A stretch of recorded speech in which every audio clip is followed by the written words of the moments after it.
Hello दोस्तों, स्वागत है आप सभी लोगों का आपके अपने यूट्यूब चैनल STM क्लासेस में। तो जैसा कि फ्रेंड्स आप लोग देख रहे हैं, ये हम लोग क्लास 12th का अनसॉल्व जीव विज्ञान का लेकर आ गए हैं। ठीक है, और ये 2026 का राजीव प्रकाशन का अनसॉल्व पेपर है। ठीक है, और इसमें जो है 2019 से लगाए 2025 तक के सभी प्रश्न पत्रों का इसमें संग्रह मिलेगा आपको। और यहाँ पे हम लोग, ठीक है, इस अनसॉल्व का पूरा हम लोग सोल्यूशन यहाँ पे करेंगे। तो सबसे पहले तो हम लोग इस 2026 के इस अनसॉल्व पेपर का हम लोग इसका जो है हम लोग मॉडल पेपर करने वाले हैं, जो ये 2026 का है। ठीक है, ये आपके अभ्यास के लिए है और ये मॉडल पेपर है। ठीक है, देखिए इससे पहले आपको बता दें कि इसमें देखिए जो चैप्टर है, ये आपके बायो का चैप्टर का नाम है जनन, आनुवंशिकी और विकास, जीव विज्ञान और मानव कल्याण, जैव प्रौद्योगिकी एवं उनके अनुप्रयोग, उसके अनुप्रयोग, पारिस्थितिकी एवं पर्यावरण। और इन सभी चैप्टर्स के उसके सामने उसके अंक दिए गए हैं कि किस चैप्टर से कितने अंक पूछे जाएंगे। ये सब यूनिट है। ठीक है, ये चैप्टर है, यूनिट है। जिन यूनिट से जो है, ठीक है, पहले चैप्टर से 14 नंबर का पूछे जाने वाला है। दूसरा जो है आनुवंशिकी और विकास से 18 नंबर पूछे जाने वाला है। जीव विज्ञान और मानव कल्याण से 14 नंबर पूछे जाने वाला है। जैव प्रौद्योगिकी एवं उनके अनुप्रयोग से 10 नंबर पूछा जाएगा। पारिस्थितिकी एवं पर्यावरण से 14 नंबर का, यानी कि टोटल आपका 70 नंबर का रिटन एग्जाम होने वाला है। ठीक है ना। और देखिए सबका अलग अलग यहाँ पे मेंशन किया गया है। जैसे फर्स्ट इकाई में, ठीक है, इकाई फर्स्ट है जनन चैप्टर, इसमें से 14 अंक आएगा। इसमें से जो भी है ये सब चैप्टर है। पुष्पी पौधों में लैंगिक जनन, ये चैप्टर 1 है। मानव जनन दूसरा चैप्टर है। जनन स्वास्थ्य तीसरा चैप्टर है। यानी कि ये 3 चैप्टर मिलाकर एक इकाई बना हुआ है और इन तीनों चैप्टर में मिला के यह 14 नंबर का क्वेश्चन आपका आएगा। ठीक, ऐसे दूसरा इकाई जो है यहाँ पे दिए हुए आनुवंशिकी और विकास, और ये 18 नंबर का है। तो इसमें जो है आपको दिखेगा, इसमें जो पहला चैप्टर है वंशागति और विविधता, मेंडलीय वंशागति, मेंडलीय अनुपात से विचलन, ये इसका चैप्टर हो जाएगा। इस तरीके से जो है आपका पूरा यहाँ, ठीक है, यूनिट वाइज, चैप्टर वाइज पूरा यहाँ पे सामने अंक दिए गए हैं, किसमें से कितना अंक पूछे जाएंगे, किस चैप्टर से और किस इकाई से कितना अंक आपका पूछा जाने वाला है बोर्ड एग्जाम में।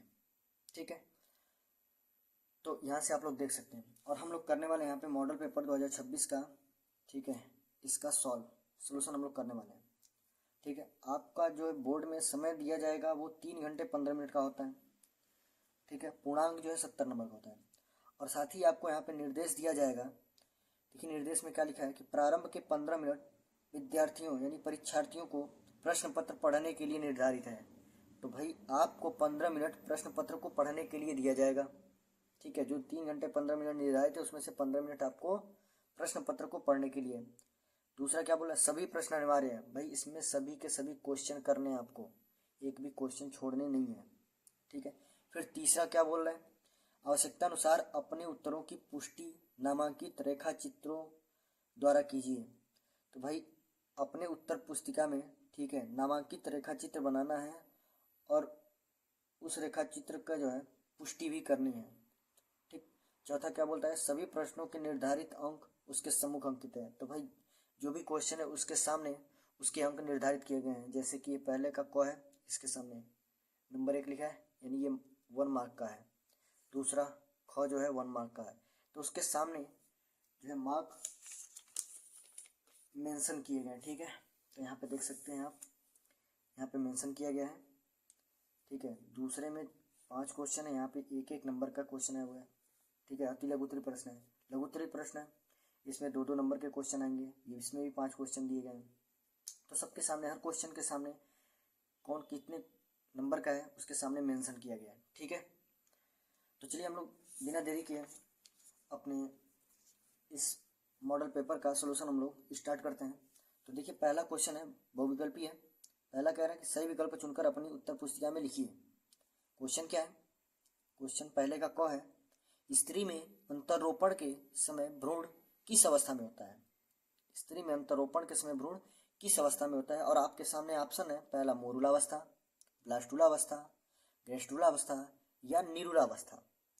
तो मैं बता दूं आपको कि इसका आंसर हो जाएगा ऑप्शन नंबर 2। इसका जो आंसर है ऑप्शन 2 है ब्लास्टुला अवस्था। ठीक है, इसका आंसर ब्लास्टुला अवस्था हो जाएगा। ठीक है, और आपको लिखना कैसे है, देखिए आपको लिखना है इस प्रकार से कि बहुविकल्पी प्रश्न हो गया। ठीक है, प्रश्नोत्तर संख्या पहले का क।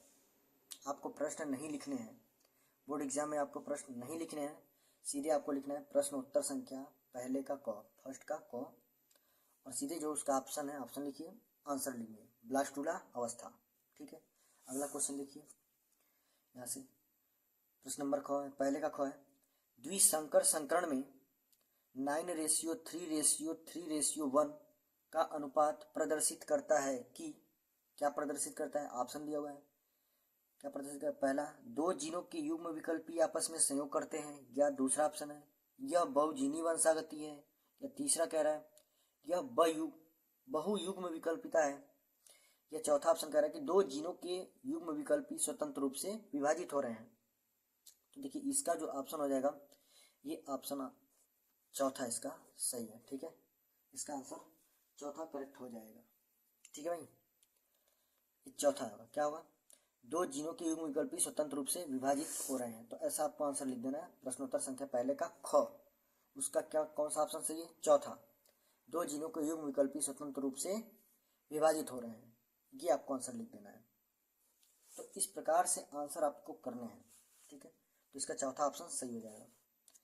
फिर क्या देखते हैं, अगला क्वेश्चन देखिएगा, कह रहा है प्रश्न पहले का जो ग है, सूची फर्स्ट को, ठीक है, सूची फर्स्ट को सूची सेकंड से सुमेलित कीजिए। नीचे देखिएगा सूची फर्स्ट और सूची सेकंड दिया गया, सुमेलित कीजिए और नीचे दिए गए कूट का प्रयोग कर सही उत्तर चुनिए। ये जो कूट दिया गया है, जैसे पहला ABCD कूट यहाँ पे दिया गया ABCDE, ये और ये दे रहा है कि A का 1 से मिलेगा, कि A का 2 से मिलेगा, कि A का 3 से मिलेगा। जैसे A का 2 होगा, B का 3 होगा, C का 5 होगा, D का 4 होगा, E का 1 होगा।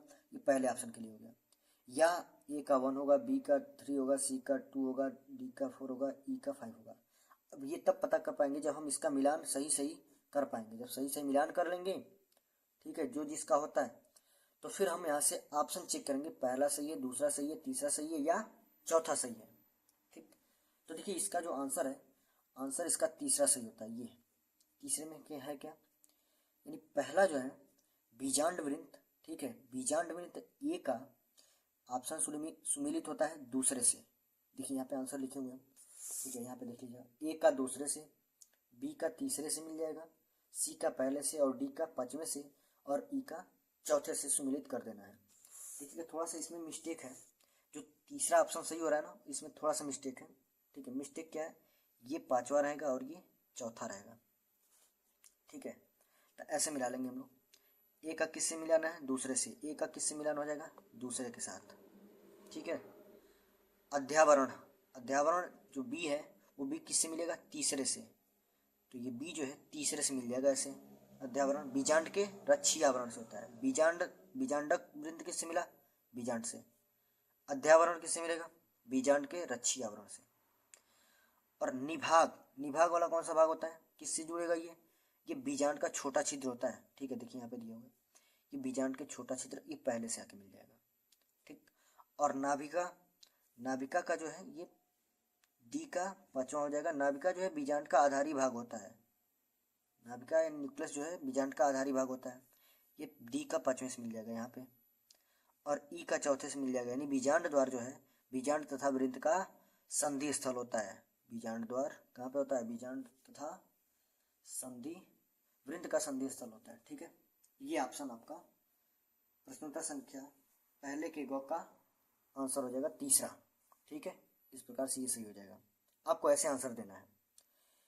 फिर प्रश्नोत्तर संख्या पहले का जो घ है, पहले का घ है, नीचे दो कथन दिए गए हैं जिनमें से एक को अभिकथन ए के रूप में दिया गया है और दूसरे को कारण आर के रूप में, मतलब ये मतलब ये अभिकथन है, ठीक है, स्टेटमेंट या आर्गुमेंट कह सकते हैं, और कारण का मतलब रीजन है, ये अभिकथन लिखा है, ठीक है, आर्गुमेंट, और आर मतलब कारण है यानी रीजन है। ठीक है, क्या बोल रहा है ए, कुछ फल बीज रहित या अजीव क्षम बीजों से युक्त होते हैं, या रीजन इसका दे रहा है इनका निर्माण निषेचन के बिना होता है।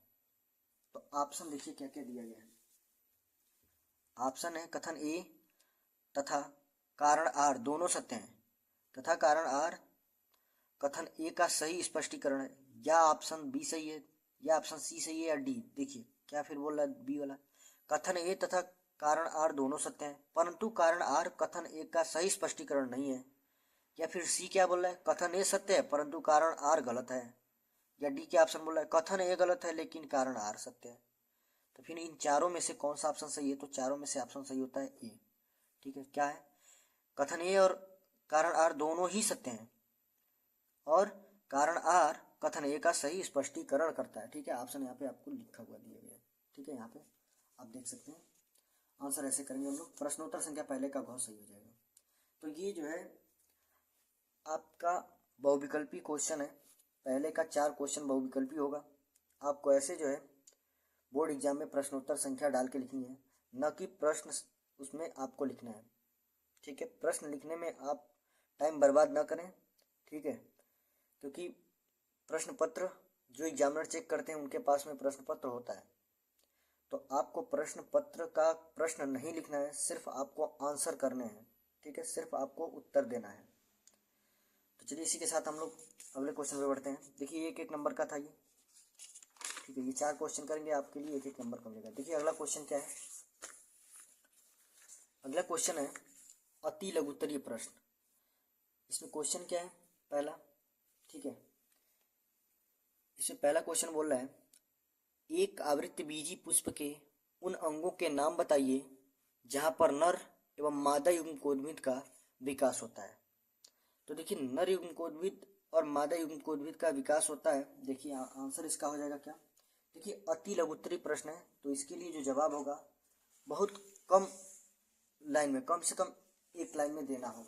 ठीक है, कम से कम 1 या 2 लाइन में, लेकिन हम थोड़ा सा यहाँ पे आंसर कुछ डिटेल में लिखने की कोशिश किए हैं ताकि आपको पूरी जानकारी मिल सके। ठीक है, तो देखिएगा इसका आंसर प्रश्नोत्तर संख्या दूसरे का क क्या बोलता है, एक आवृत्तबीजी पुष्प में नर युग्मकोद्भिद का विकास पुंकेसर के परागकोश में होता है। ध्यान रखिएगा, नर युग्मकोद्भिद का विकास कहाँ पे होता है, पुंकेसर के परागकोश में होता है, जबकि मादा युग्मकोद्भिद का विकास कहाँ पे होता है, अंडक यानी पिस्टिल, इंग्लिश में पिस्टिल बोला जाता है, उसके बीजांड में होता है। ठीक है, मादा युग्मकोद्भिद का विकास अंडक यानी कि पिस्टिल के बीजांड में होता है। क्लियर हुआ, ये आंसर देना है आपको बस। फिर चलिए अगला क्वेश्चन देखते हैं। अगला क्वेश्चन देखिएगा, अगला क्वेश्चन है दूसरे का ख, आनुवांशिक कूट में कितने कोडॉन यानी कि प्रकूट त्रिक होते हैं। त्रिक, ठीक है, त्रिक मतलब ये जो आनुवांशिक कूट होते हैं इनको त्रिक बोला गया है। ठीक है, कोडॉन बोला गया है, इसके बारे में पूछ रहा है कि कितने होते हैं। ठीक है, तो इसका देखिए आंसर हो जाएगा आपका प्रश्नोत्तर संख्या दूसरे का जो ख है, आनुवांशिक कूट में टोटल जो है 64 यानी कि 64 कूट होते हैं, कोडॉन होते हैं, या प्रकूट बोल सकते हैं, त्रिक बोल सकते हैं। ठीक है, प्रकूट, कोडॉन या त्रिक होते हैं, प्रकूट होते हैं। ठीक है, यह 4 प्रकार के न्यूक्लियोटाइड AUGC या AUCG, ठीक है, यहाँ पे आपको पूरा नहीं दिख रहा है, 1 मिनट। ठीक है, अब क्लियर है। देखिए आनुवांशिक कूट में 64 प्रकूट यानी कोडॉन त्रिक होते हैं। यह 4 प्रकार के न्यूक्लियोटाइड AUCG के 4x4x4 के संयोजन से बनता है। ठीक है, देखिए आंसर तो यहीं तक हो गया। आंसर आपको सिर्फ 1 लाइन का देना होता है। अति लघुत्तरीय तो बहुत कम शब्दों में देना है, 1 लाइन में लगभग दे देना है आंसर, क्योंकि ये भी 1 नंबर का ही क्वेश्चन है। ठीक है, देखिए ये भी 1 ही नंबर का क्वेश्चन है, तो 1 लाइन का जवाब दे देंगे, आंसर पर्याप्त है। लेकिन हम आपको समझाने के लिए थोड़ा सा उसका डिटेल में लिखे हुए हैं। ठीक है, देखिए आगे क्या बोला है, इनमें से 61 प्रकूट अमीनो एसिड का कूट करते हैं। 61 जो होते हैं ये क्या करते हैं, अमीनो एसिड, अमीनो अम्ल का कूट करते हैं, कोडॉन करते हैं इसका। ठीक है, जबकि 3 रोध प्रकूट होते हैं, 3 एंटी कोडॉन होते हैं। ठीक है भाई, 61 कोड करते हैं और 3 क्या करते हैं, डिकोड करते हैं, इसको एंटी कोड बुलाते हैं।